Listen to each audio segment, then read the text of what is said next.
In this video, we're going to learn how to factor trinomials.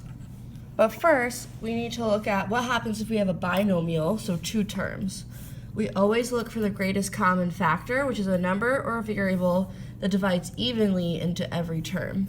So this is an example. So my smallest number, which is what I always start with, is 4. I can divide 4 by 4, and I can divide negative 12 by 4. There's an x here, but no x here, which means my greatest common factor is just 4. Factored form means to write the greatest common factor in front and then divide it out. So 4 divided by 4 is just 1. Carry the x. Negative 12 divided by 4 is negative 3. If we have a trinomial, there's a few more steps. We still have to look for the greatest common factor first, but then we have to go through some other things because there's more than just the greatest common factor as a factor. So let's look at a couple examples. So remember, when we don't have a number in front, we write in a 1. Okay, so my smallest number here is 1, and I can divide 1 into every number. I have an x here, but no x's here, so my greatest common factor is just 1, and we're going to go ahead and divide that out. So 1 divided by 1 is 1, 3 divided by 1 is 3, 2 divided by 1 is 2. All right, so now step 2 says go to the apps.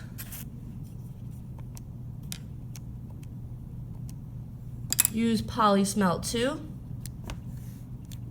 We want the polyroot finder.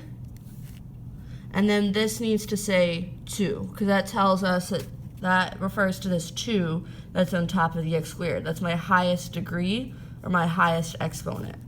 All right, so we're going to press next. It says put in the 3 coefficients. So I have 1, 3, and 2. Okay, there are my 3 coefficients. It says press solve. Solve is right here, so I'm going to press the button underneath it. And then it says change signs and set up the factors. So I'm going to change these signs. So instead of negative 2, I'm going to have positive 2. Instead of negative 1, I'm going to have positive 1. So we write the x in front and then parentheses. So these are the factors of this trinomial. Let's try another example. All right, so here I'm going to put this 1 in front. Again, I need to look for my greatest common factor. My smallest number is 1. I can divide everything by 1. X, x, no x. So my greatest common factor is just 1. So now I need to go through this process. So I'm going to go back to my main menu. Okay. Again, polyroot finder, degree 2. Next, put in my 3 coefficients. So 2, 1, and negative 6. All right, so again, we're going to change the sign. So instead of negative 2, I'm going to have a positive 2. Instead of positive 3 over 2, I'm going to have negative 3 over 2. Now, we don't want fractions in our answers, so that's where this part comes in handy. It says slide if necessary. So we're going to put our x's in front. When we have a fraction, you slide the denominator in front of the x.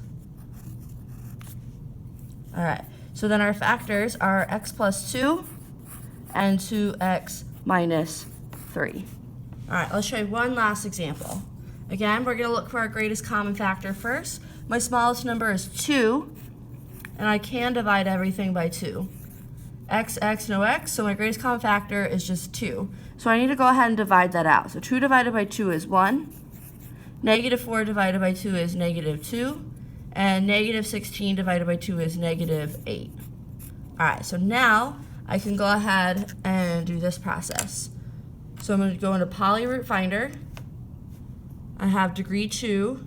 I'm going to put in my 3 coefficients. So 1, negative 2, and negative 8. And then I'm going to hit solve. And again, change my signs. So instead of 4, I'm going to have negative 4. And instead of negative 2, I'm going to have positive 2.